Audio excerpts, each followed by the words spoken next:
Brought to you by Progenesis fertility centre. वंध्यत्व समस्येवर सर्व आधुनिक उपचार एकाच ठिकाणी उपलब्ध. पहिल्या पावसात मुंबई तुंबल्यानंतर आता राजकीय आरोप प्रत्यारोप सुरू झालेत. आदित्य ठाकरे यांनी फील्डवर जात सगळी पाहणी केली होती, तर आशिष शेलार यांनी आदित्य ठाकरेंवर आरोप केले होते.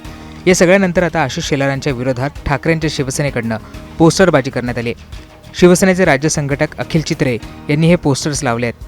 अहो बाताते शेलार, मुंबईकरांनी सत्तेचं दार उघडून दिलं नव्हतं, तुम्ही लाथाडून आत शिरलात आणि आता पहिल्याच पावसात मुंबईकरांचा पाय गटारात आणि तुमचं तोंड माईकमध्ये, असं या पोस्टर्सवर लिहिण्यात आलं आहे. वांद्रे परिसरात हे पोस्टर्स लावण्यात आले आहेत. या पोस्टर्समध्ये आशिष शेलारांचा AI फोटो आणि पाण्यात बुडालेला कॉमन मॅन दाखवण्यात आला आहे.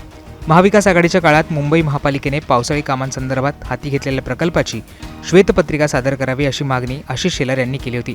त्याचबरोबर मिठी नदीतील गाळ काढण्याच्या कामाचा आढावा घेण्याची मागणी देखील त्यांनी यावेळी केली होती. त्यानंतर आता शेलारांच्या विरोधात अशी बॅनरबाजी करण्यात आली आहे. यावर आता आशिष शेलार किंवा भाजप काय प्रतिक्रिया देणार हे पाहणं महत्त्वाचं असणार आहे.